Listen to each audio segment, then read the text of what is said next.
saya jelaskan itu tentang laba rugi. Nah, seperti yang teman-teman sudah lihat, saya akan tampilkan neraca saldo dari perusahaan saya. Nah, di situ kita bisa lihat akunnya, debit dan kreditnya. Nah, oke. Sekarang kita langsung lanjut ke pembahasannya. Nah, pertama kita itu tulis di laba ruginya itu kita tulis, misalnya toko yang saya namakan di sini adalah toko di luar nalar. Kita tulis toko di luar nalar, lalu di bawahnya kita tulis laporan laba rugi, dan di bawahnya kita tulis lagi per 31 Desember 2021. Nah, bisa kita lihat di laporan laba rugi ini, laporan perusahaan dagangnya itu ada penjualan, rekor penjualan, potongan penjualan, penjualan bersih, persediaan barang dagang awal, pembelian, biaya angkut pembelian, rekor pembelian, potongan pembelian, dan lain-lain. Nah, seperti teman-teman lihat. Nah, kita lihat di sini ada penjualan itu RP 23.100.000 dan rekor penjualan 200.000 dan potongan penjualan 800.000. Nah, bisa kita lihat di sini rekor penjualan dan potongan penjualan itu dikurangi dengan penjualan. Kenapa? Karena yang pertama itu rekor penjualan. Nah, rekor penjualan itu mengurangi penjualannya kita itu karena misalnya ketika kita sebagai perusahaan memiliki toko di luar nalar. Nah, ketika orang-orang itu membeli barang di toko kita, misalnya toko A membeli barang di kita. Nah, mereka membeli barang, tetapi barang yang mereka beli itu ada yang rusak. Nah, ketika ada barang yang rusak itu, mereka kembalikan lagi kepada toko kita. Nah, sehingga ketika mereka mengembalikan barang yang sudah kita jual tadi, itu mengurangi penjualan kita karena tidak sesuai dengan penjualannya kita sudah. Nah, terus potongan penjualan, kenapa dia juga mengurangi penjualan? Karena ketika kita menjual barang itu kita memberikan diskon. Nah, ketika memberikan diskon itu otomatis kas atau uang yang dibayar oleh orang kita tidak sesuai dengan penjualan yang kita berikan karena kita memberikan diskon. Nah, makanya itu rekor penjualan dan potongan penjualan itu sama-sama mengurangi penjualan. Nah, kita tambahkan rekor penjualan ditambah potongan penjualan itu sama dengan 1 juta. Nah, kita kurangkan dengan penjualan. Penjualan tadi 23.100.000. Nah, hasilnya itu sama dengan 22.100.000. Nah, itu dinamakan dengan penjualan bersih. Kenapa penjualan bersih? Karena kita itu akun-akun tentang penjualan itu kita jumlahkan. Nah, sehingga menjadi penjualan bersih.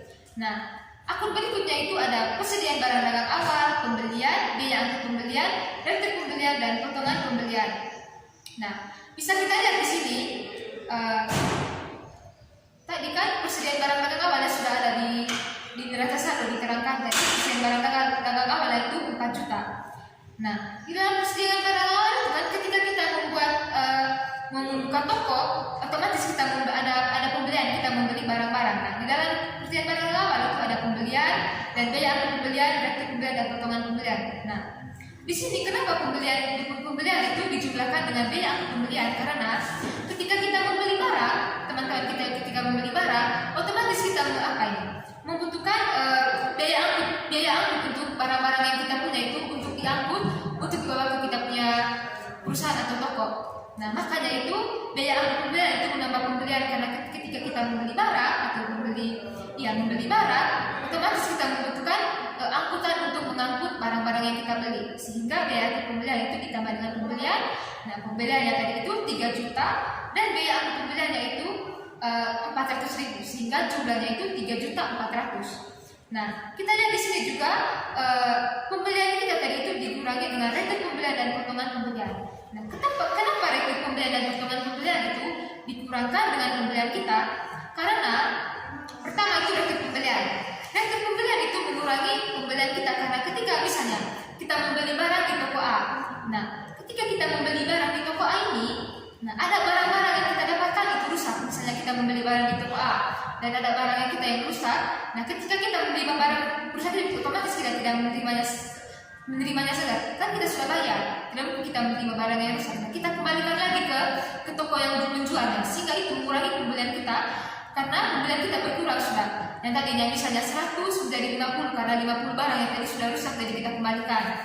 Nah, terus kenapa ini potongan pembelian juga mengurangi pembelian?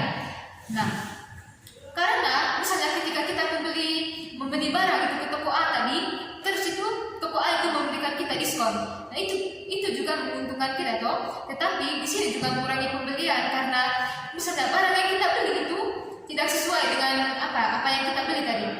misalnya kas yang kita sudah siapkan ketika kita membeli barang, tetapi ternyata kita mendapat diskon, nah itu berarti mengurangi kas yang kita keluarkan, nah itu makanya mengurangi pembelian.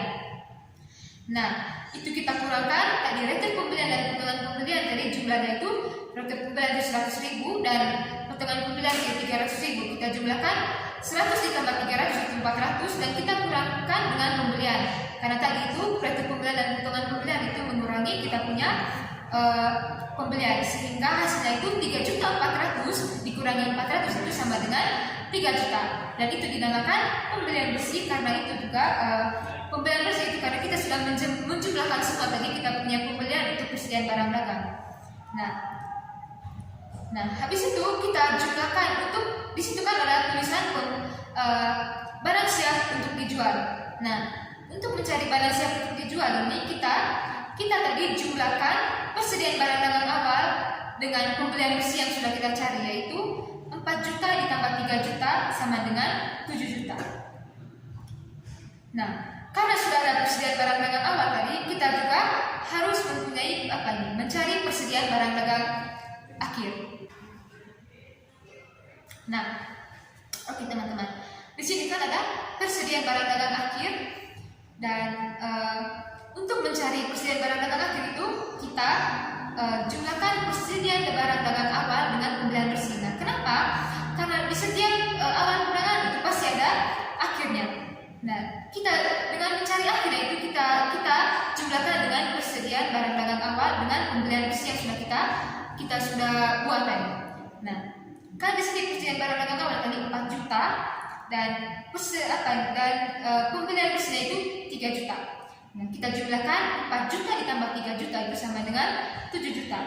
Nah, itu dinamakan barang siap untuk dijual lagi. Karena itu tadi ada persediaan barang dagang awal, karena kita mau membuat yang baru lagi, maka kita mencari persediaan barang dagang awalnya dikurangi ditambah pembelian bersih dari barang siap untuk dijualnya sama dengan 7 juta. Oke teman-teman, setelah itu kan setelah kita mendapatkan pembelian bersihnya tadi kan 3 juta sudah tahu, dan di situ ada barang siap untuk dijual. Nah, barang siap untuk dijual itu cara mencarinya itu kita jumlahkan persediaan barang dagang awal dengan pembelian bersih yang sudah kita dapatkan tadi dengan kita menjumlahkan semua pembelian tadi. Nah, hasilnya itu 4 juta ditambah 3 juta yaitu 7 juta. Nah, itu barang siap untuk dijual. Nah, di sini itu tadi sudah ada di dalam neraca tadi diterangkan itu persediaan barang dagang akhirnya itu 2 juta. Nah, kita kurangkan tadi barang siap untuk dijual dengan dengan persediaan barang dagang akhir, karena yang setiap pada awal itu pasti ada akhirnya juga, sehingga kita kurangkan dengan 2 juta dikurangi 7 juta itu sama dengan 5 juta. Nah, 5 juta itu disebut dengan harga pokok pembelian. Nah, di situ juga ada tulisannya itu laba kotor. Nah, cara mencari laba kotor yaitu dengan mengurangi penjualan bersih yang kita punya tadi itu 22.100.000 dengan harga pokok penjualan yang sudah kita dapat yaitu 22.100.000 dikurangi 5 juta yaitu sama dengan 17.100.000. Oke, kenapa kita kurangkan tadi penjualan bersihnya kita dengan harga pokok yang kita sudah dapat? Karena penjualan bersih itu kan hasil penjualannya kita yang bersih, yang aslinya, dan kita harus kurangkan dengan harga pokok yang sudah kita dapat tadi. Nah, makanya harus dikurangkan agar supaya kita mengetahui yang kita dapat itu laba atau rugi. Nah, di sini itu penjualan bersihnya dari 22.100.000 dan HPP-nya tadi 5 juta, kita kurangkan 22.100.000 dikurangi dengan 5 juta jadinya sama dengan laba kotornya itu 17.100.000. Yang kita dapat itu dan yang kita peroleh itu sama dengan laba kotor. Nah, itu baru laba kotornya. Nah, di sini kita akan mencari laba bersih seperti yang bisa dilihat di PPT-nya, ada laba bersih. Nah,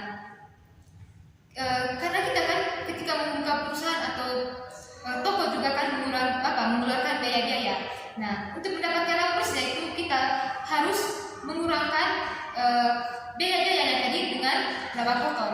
Nah, biaya-biaya yang ada di tabel neraca tadi itu kan ada biaya gaji dan biaya sewa. Nah, biaya gajinya itu 800 dan biaya sewanya tadi 1.200.000. Nah, kenapa ditambah? Karena mereka berdua itu sama-sama biaya yang kita keluarkan.